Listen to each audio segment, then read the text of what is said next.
La République démocratique du Congo au ralenti. La journée ville morte a été largement suivie, surtout à la capitale, Kinshasa. À l'appel de l'opposition, les rues sont restées vides, les commerces fermés. Une initiative pour pousser Joseph Kabila au départ. Olivier Kamitatou sera notre invité. Journée ville morte en République démocratique du Congo. Kinshasa a tourné au ralenti aujourd'hui comme d'autres villes du pays. Une initiative menée par l'opposition qui demande le départ de Joseph Kabila dont le mandat a expiré. Le récit d'Emmanuel Godard sur les images de Francine Mokoko. Tous les commerçants ont fermé leurs rideaux. Les banques sont restées portes closes. Dans les rues de Kinshasa, il n'y a pas eu d'embouteillage ce mardi. L'appel de l'opposition a été entendu et suivi. Le rassemblement teste sa capacité à mobiliser avec des journées ville morte 2 jours de suite. L'idée est de pousser au départ du président Joseph Kabila. Des élections doivent se tenir avant la fin de l'année, mais il n'y a toujours aucune date. Les habitants de Kinshasa semblent pourtant les attendre avec impatience. Il faut que nous allions aux élections, on publie le calendrier électoral et que nous sachions quel jour on va voter, quel jour la campagne électorale va commencer. Et nous voulons connaître notre nouveau président, nous voulons le voir en fonction. Même cadenas aux portes des magasins, à Béni, les commerçants ici aussi ont décidé de bloquer l'économie pour se faire entendre. Dans cette région du pays particulièrement touchée par la violence, les habitants n'aspirent qu'à la paix. Avec les massacres que nous connaissons, ce n'est pas facile. C'est la déception qui pousse les gens à faire n'importe quoi et qui pousse les gens à ne pas ouvrir leurs portes. Nous essayons de montrer au monde entier que les Congolais souffrent beaucoup. C'est une interpellation aux autorités congolaises pour leur dire que nous voulons des élections pour stopper la misère de la population. À la mi-journée, le trafic a repris doucement dans la capitale. Les petits commerces et les magasins ont ouvert leurs portes. On vend les produits périssables. Si on les garde jusqu'à jeudi, ça va s'abîmer. Voilà pourquoi on est venu vendre. Globalement, cette mobilisation a été bien suivie à travers le pays.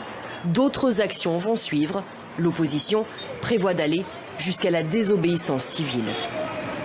Et avec nous, un des leaders de cette opposition congolaise, Olivier Kamitatou. Bonsoir. Bonsoir. Vous êtes le porte-parole de Moïse Katumbi, vice-président du G7, la coalition de l'opposition. On vient de le voir, la journée morte est plutôt réussie, mais le président Kabila est toujours en place. C'est quoi la prochaine étape ?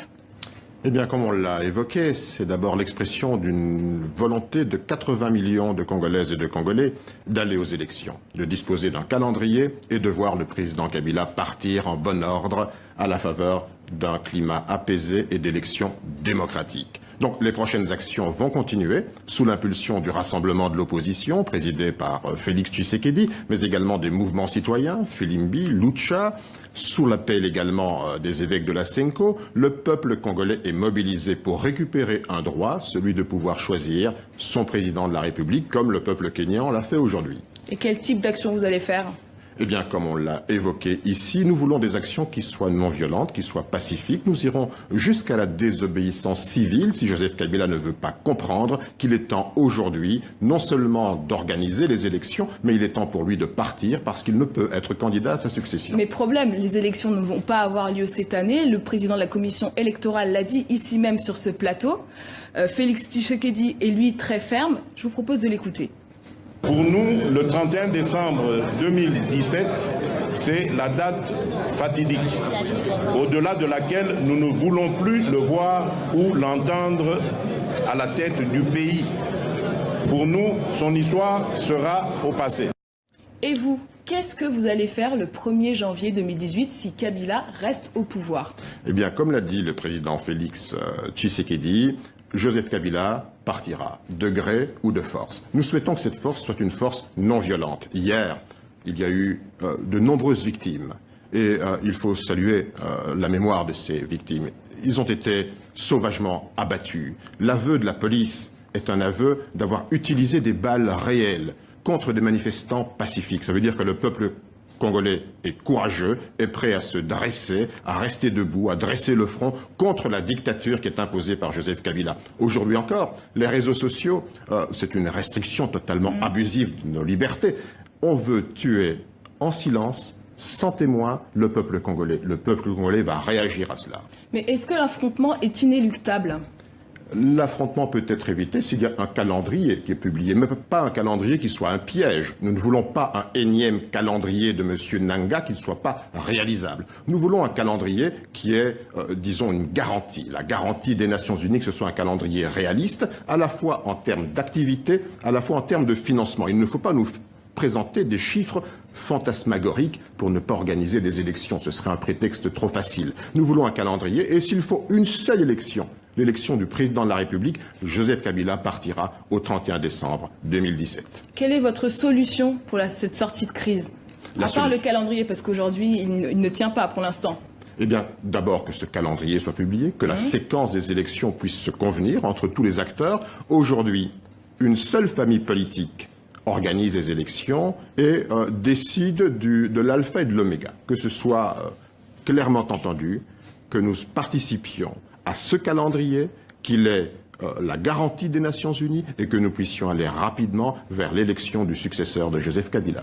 Parlons d'un futur prétendant à la succession. Votre leader Moïse Katumbi a annoncé son retour à plusieurs reprises, mais il est toujours en exil. Quand est-ce qu'il va rentrer au Congo? Vous savez, Moïse Katumbi a soulevé un immense espoir dans le peuple congolais. Il incarne cet espoir du peuple congolais, d'un avenir meilleur pour le peuple congolais.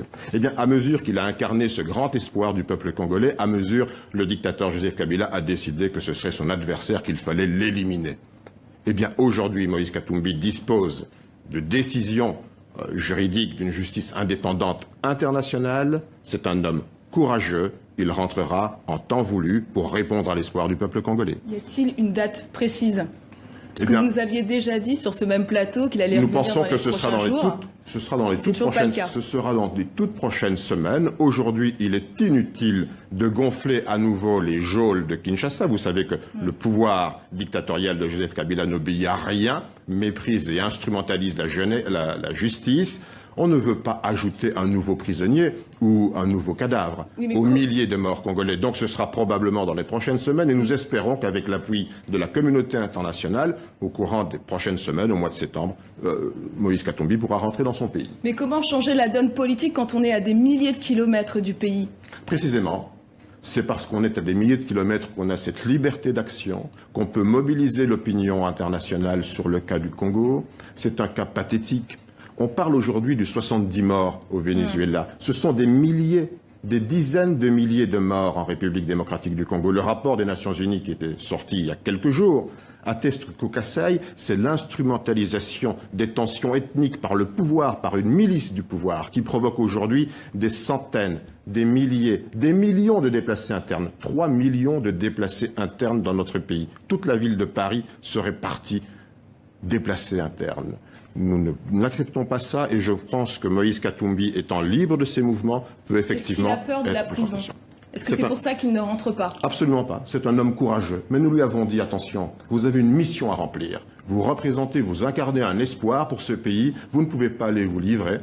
Quand vous vous livrerez, eh bien nous serons derrière vous, avec vous, parce que le peuple congolais croit en vous. Dernière question, qu'est-ce que vous attendez de la communauté internationale? Qu'elle fasse pression? Qu'elle fasse pression, qu'elle continue à faire pression, parce que nous avons un pouvoir qui est sanguinaire, qui n'hésite pas à tuer avec des balles réelles. Il y a aujourd'hui dans les morgues de Kinshasa des dizaines de manifestants. Il y a dans le Kasaï 3300 victimes. Il y a 3 millions de déplacés internes. Ce que nous voulons aujourd'hui, c'est que la communauté internationale se rende compte que le Congo ne peut pas aller à la dérive à cause d'un seul homme. Merci beaucoup Olivier Kamitatou d'avoir accepté notre invitation. Je vous remercie.